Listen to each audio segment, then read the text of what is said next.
Welcome to the Q Podcast. Q is about conversation. If we're really concerned about ending poverty, we've got to be more concerned about creating justice. Our cultural products as Christians need to both defy and resonate with the culture. And God's doing amazing things. His church is expanding. His church is growing. It's not what's the purpose of my life. It's what is the purpose that's been assigned. Stay curious. Think well. Advance good. This is Q.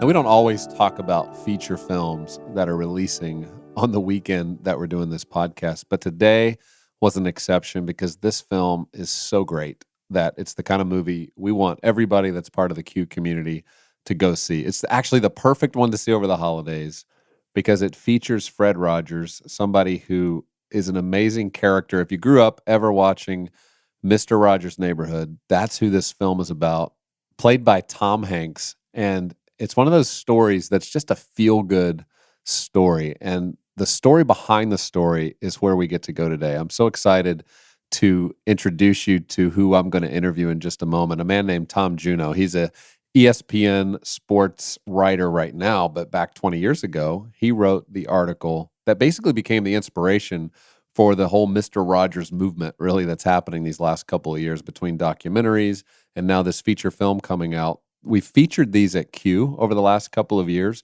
but now this film will tell the story behind the story and help you understand how this one journalist walked into Fred Rogers' studio as he was doing Mr. Rogers' Neighborhood and how it completely transformed his life. Now, why is that important? I believe we're in a cultural moment right now where we really don't know how to feel our way through the conflict, the way that we handle one another, the way that we oftentimes look past the other and we only are thinking about ourselves, and enter a story from multiple decades ago where Mr. Rogers had the ability to actually see people. And it started with children. And you're going to hear as I interview Tom just what that experience was like. So if you're like me, I didn't grow up watching Mr. Rogers' Neighborhood. I've only come to appreciate it later in life. But we're going to kind of get to enter in through the eyes of a journalist who in 1998 got to step foot into that studio and into Mr. Rogers' real-life apartment and get to know the man behind this entire conversation. So let's listen now to Tom Junod.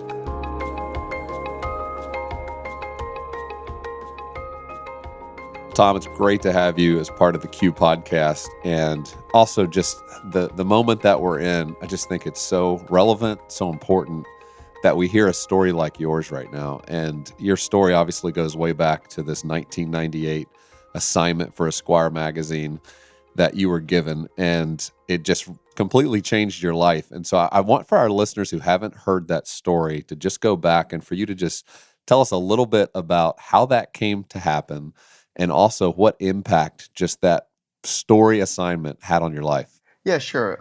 So I was writing for Esquire magazine. It was 1998. I was really quite full of myself at the time, but also doubting myself at the same time. And so it was, kind of putting on the outward show of being full of myself, and even being full of myself, on the page in prose. And you were kind of known as a journalist who was pretty tough on people, and you kind of had that reputation when you got this assignment, right? Yeah, pretty much. And it wasn't, in my opinion, it wasn't that I was so tough on people. Is that as I felt like I kind of felt the duty to say things about people that other people wouldn't say, and and that was like my thing. I would go there. And that led me to a point in my career where I when I first went to Esquire, I went with a lot of as hard as this is to believe now, at a time when magazines are really, really struggling and really, really beleaguered. But at the time I went from GQ, where I'd had a lot of success, to Esquire with a lot of fanfare. And the first story I did for Esquire was on Kevin Spacey, the actor. It was a cover story, and we were quite determined to make a splash. We were the new kids at Esquire, and I outed him at a time when that was it was a particularly controversial thing to do. Right. And it was also, it wasn't done, I don't think, as an effort to really get at the truth. It was kind of done as a, hey, look at this, we can do this, I'm going to do this, and we're going to make a splash. And so, it's like, 'cause I still think you can say just about anything if you do it, for the right reasons and you have the right motivation. But I don't think that the motivation was right at that time. And I really took a lot of heat for it. I went from being, a journalist that people kind of revered to a journalist that people really looked askance at. And then, I was struggling with that, and we decided to do a story on American hero, or an issue on American heroes, an entire issue devoted to that idea. And I got assigned the story on Mr. Rogers. I didn't really, believe in heroes. I didn't really know who an American hero might be. And what was your reaction? I mean, when you got that assignment, were you somebody who'd grown up listening to Mr. Rogers? No, it was a little bit. I was a little bit too old for Mr. Rogers, and I was like 12 when he sort of like really sort of became a national force. And he was exactly the kind of guy who a 12-year-old boy sort of, kind of sneers at and makes fun of. And then, later on, as he became even more famous, he became an object of parody on, Saturday Night Live, which I watch, religiously every Saturday night. And, he was Eddie Murphy. It was Mr. Robinson's Neighborhood, which everybody thought was hilarious. And I think that Mr. Rogers thought was pretty funny as well. But, that's how I thought of him. I did not think of Fred as an American hero. Yeah. And, so you get into this assignment and you start to better understand his world. And the movie that I've watched, just depicts, I know it's different because it's a movie version of this. Right. But where you kind of get in there and you just start to see this otherworldly kind of experience happening that starts to touch you deeply. Yeah, and that happened right away. That was immediate. I don't know if you've read the original, story, the profile that I wrote for Esquire in '98. But it begins. I'll tell your listeners the story. I had been trying to get in touch with him. I had written a letter to Family Communications, and to my shock and amazement, they accepted and they gave me Fred's phone number, and I called him in New York City, and he had an apartment right around the corner from Esquire's offices, and he told me that, and I said, well, can I come over? And he was like, well, Tom, I'd like to have you over, but I was taking a nap, and you can come on over, but I am wearing my robe and slippers. and so I go over there, and sure enough, he answers the door in his robe and slippers, and like with and he's been sleeping, so that the the compartment's kind of dark, and I kind of I go over to the chair in the living room, and we're talking, and then of course I think I have like the brilliant idea of asking him about like his childhood toys, and and he begins it right there. He was like, I have no idea what he said about his own childhood toys, but he was like, Tom, did you have a childhood toy? And so and you're like in shock. You're like, what is happening right now? And then so all of a sudden I start talking about my beloved old rabbit, and and I just we're talking, and I was telling him about Old Rabbit, and he goes, Tom, I'll bet your relationship with Old Rabbit went all the way back to when he was a very young rabbit too. And I was like, yes, Mr. Rogers, and I was like, and then in the middle of all this, I'm like in this trance, and all of a sudden he takes out his Instamatic camera and says, I love to take pictures of all my new friends so I can send them to my wife Joanne. And then I was like, he goes, do you mind if I take your picture? And I was like, no, I don't mind. And he takes my picture with a old-fashioned flash camera, and it's in this dark room. So so the flash stays with you. When you close your eyes, you keep on seeing the flash. And there I am in this flash and the old rabbit and the man standing in front Oh of my him goodness. in his robe, and that was the beginning of it. That was how it started, and Yeah, and you almost forgot you were writing an assignment at that point. You probably thought you'd gone to some sort of family therapy session, and right, and he just, he was. You used the word in the intro, otherworldly, and he really was sort of otherworldly, and that began, the whole experience with, I went up Spain, spending time with him in New York City, wound up, visiting him on the set in Pittsburgh, and then wound up visiting him again in Pittsburgh, and we took a trip together to Latrobe, where he was born, and he also showed me the cemetery where his parents were buried, and where he and his wife Joanne were set to be buried, and it was just extraordinary from the whole way. I mean, the thing that I had in common with the version of me who, in the movie, who is, named Lloyd Vogel, was that I was, I was perplexed, befuddled.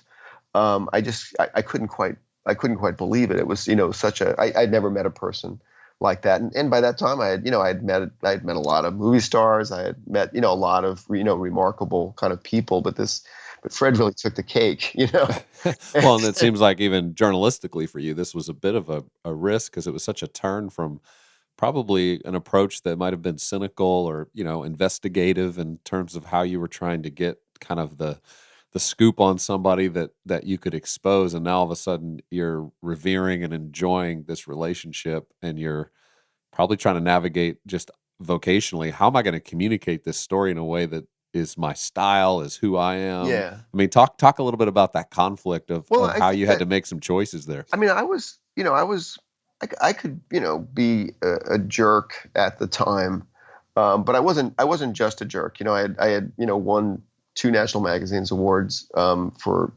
consecutively, which I don't think had ever happened at that time.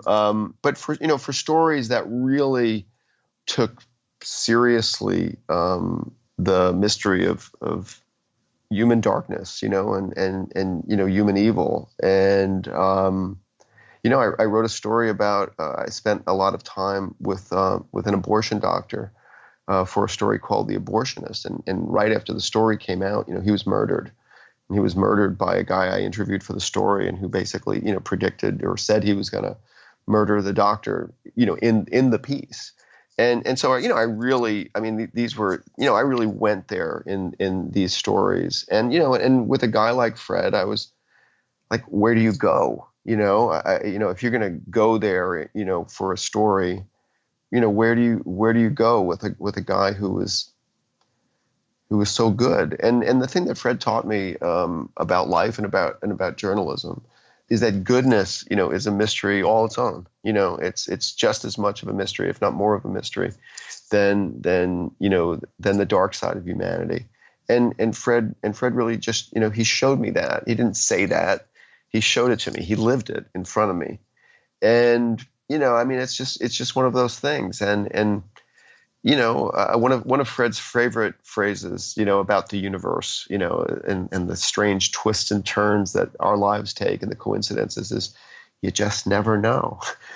and I mean, and that's really what my experience with Fred, demonstrates. Here I go into to do a story about a man whom I don't know and don't quite believe. And 21 years later, I'm sitting here talking to you about him. So you really just never know. Well, I think, as you think about the cultural moment, you currently, you understand the moment we're in, how divisive it is, polarized. Yeah. We sit in a moment where a story like this comes through, and it just is in such contrast to most of the stories and the profiles and the people that we hear. I think that one of the things that captured me in better understanding his story and how you've written about it, as well as the documentary about him and now this film, was just how much he understood child psychology. I mean, how much he appreciated feelings and validated those for children, and essentially at a moment when in American life it's become a lot easier to kind of distract your children or Right. give them something that allows you as a parent to maybe go do your thing while they're being occupied by some other thing. Like in a Mr. Rogers world, that doesn't happen. Like the number one focus is he just understood the potential of a child and the impact that adults can have on children. And that feels like a message that we need more than ever right now. Yeah, I mean, because I do believe that our polarization extends, to children. I see the way people talk about children, especially, young activists, with just so much contempt and so much, I'm thinking of like the kids who stood up at Parkland. I'm thinking of the, Greta Thunberg, the climate activist. It's not even like I disagree with these people. I mean, it's just like these snowflakes and the contempt that people direct at children. And even that kid who got caught up in the whole thing, last year in Washington D.C., the kid from Kentucky.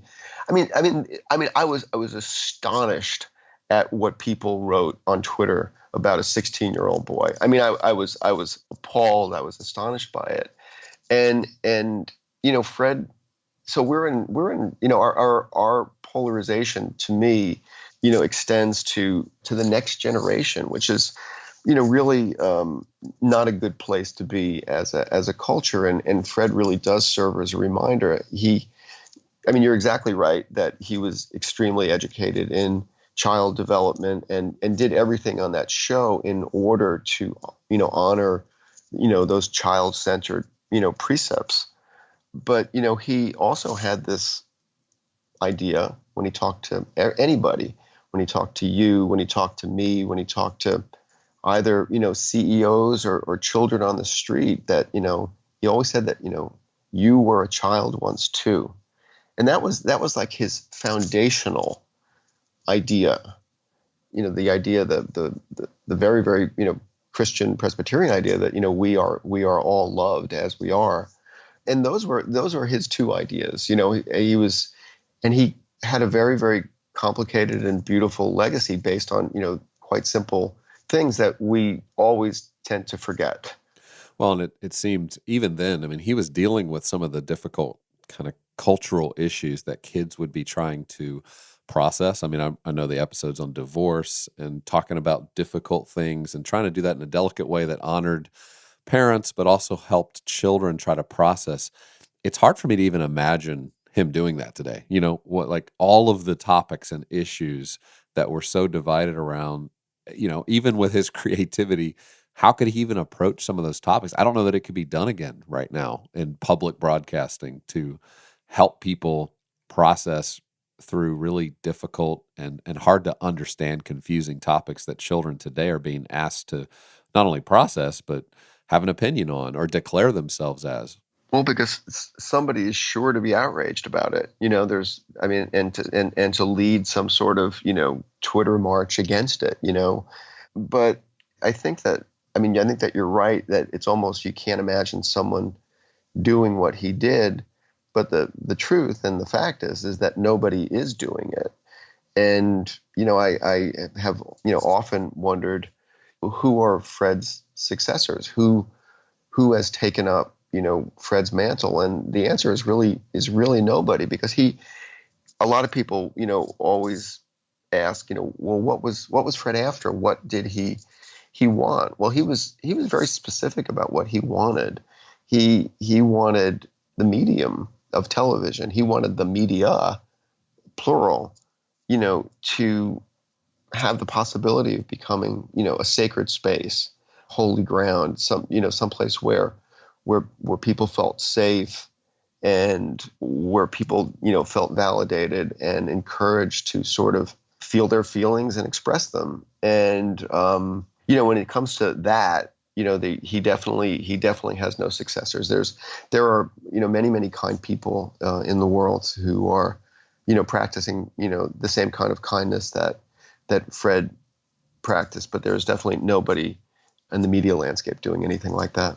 Yeah. Well, tell us in closing just what your enthusiasm level was when you knew that there was going to be a story told about this that was based on your magazine article called A Beautiful Day in the Neighborhood. And as we head into this season, the holidays, families coming together, people looking for media that actually is uplifting and encouraging, which can be harder to find these days. I mean, this just feels like it's served up at the perfect time, the perfect thing for people to enjoy. But what are your hopes for now seeing this story expand to where millions and millions are now going to be able to appreciate in some small way what you got to experience firsthand? Well, I mean, I've lived it. I mean, I started working with the screenwriters in 2014, but at the same time doubting that anything could come of it, because I know so many people who sell the rights to magazine stories, newspaper stories to Hollywood, and they generally don't go anywhere. And then in the beginning of 2018, all of a sudden I get this phone call that Tom Hanks has agreed to play Fred Rogers. And that's letting me know that the movie is definitely going to be made. And then this summer, I see the movie for the first time. At the same time, I'm reading a trove of emails that I found that Fred and I corresponded from the moment we kind of began talking together for the story till Fred's death in 2003. We have many, many emails back and forth, and I found them again, and I started reading them again. And, and then I saw the movie and was, I was amazed by it. I'm amazed by the movie. There's no other movie like it. Quite frankly. I mean, this is a movie that is, about forgiveness from the very beginning. It's not like it tries to soft pedal that. It's not like it tries to sneak it past you with like funny action. It is about forgiveness and about feelings from the very start. And then, since then, I've been, talking about Fred to people in order to get the message out about the movie. And the more I talk about him, the more people respond, and the more I understand how much people need that example in the world. And then the movie is just about to come out, and there's a thing in the movie that Fred actually asks the character of Lloyd to do, but the way that the movie is built, I mean, he's actually asking you, the audience, to do it as well. And it's the moment when he asks, for a minute, for Lloyd to think for a full minute about the people who, in Fred's phrase, loved him into being. And I've been in theaters now when that happens, and that movie is getting American film audiences to think of the people who love them into being. And I just, at this moment, I can't think of anything more valuable or more important. So, I'm proud to be part of it, and I'm proud to be, talking to you right now. Yeah, well, listen, you have been the inspiration, I know, for this, and how your story has just compelled so many others to get to know a man that might have been forgotten, truly, and not known about, not talked about, just kind of gone down in history for a certain audience who knew him. I know I grew up and I didn't watch him. I was more of a Captain Kangaroo guy. Right. So same here. I was thinking Mr. Green Jeans and that whole thing. So listen, I get what you mean by it's kind of snarky to talk about Mr. Rogers and then to come later in life and go, my goodness, how profound. I wasn't quite bright enough to appreciate what was happening in that moment. And I'm so glad now that I can, and that my teenagers can watch a film about him and better understand how things once were, so that they can have an imagination for how they could be as we look to the future of where we're headed as a society. So we're just grateful for you, your contribution creatively, your inspiration, your time and energy you're putting into helping more people know about these stories, because it's truly these stories that help inspire more and more people to really live out the best of who they've been designed to be. So thank you. Well, thank you very much, Gabe. It's the kind of movie you can take your family to. It's the kind of thing that'll get you out during this holiday season and create a great conversation, and even help you reimagine your own childhood. I mean, I thought that was so fun what Tom described, which is how Fred actually asked him to go back into his own childhood, and it kind of took him into this other world. It's not often that film does that, but when it does, it's just beautiful. And so I hope you enjoy doing that with your family. I also want to encourage you, because it's not too late, to be a part of what we're doing at Q to try to be better neighbors, called Q Dinners. And you can go to qdinners.com. Hundreds of people are hosting their neighbors, colleagues from work, friends, to come together and have important conversation around the topic of our loneliness epidemic. You can learn more about that and sign up to host. There's no cost, of course, to host, except you dedicating a little bit of time and maybe your grocery budget to helping put together a great meal. So people come together, they watch this 9-minute talk that we provide to you, and it stirs a great conversation around how can we be part of solving the problem of loneliness in our families, in our communities, in our friendships. And the stories that we're hearing back from people who are doing this, they're just amazed that these conversations don't feel like they're happening anywhere. And when they have them, it feels so enriching. It feels enlivening. It feels like they can take action, that they can be a part of solving problems. And so we're glad to be doing that. And I want to invite you to schedule a dinner anytime over the next month where you can host your friends and have a similar conversation. Well, as always, thanks for being a part of the Q community. You can always watch our Q moments. Those are our 1 and 2 minute clips from some of our best talks at qideas.org. And don't forget, subscribe to Q Media. When you're a Q Media subscriber, you're going to get access to hundreds of talks, our playlist, our courses, all of the things that during this time of the year when you're saying, what is my personal growth plan? How am I going to enrich myself so that I can think well about how to engage culture, how to engage some of the difficult conversations I'm having with my kids, with people in my small group or my church?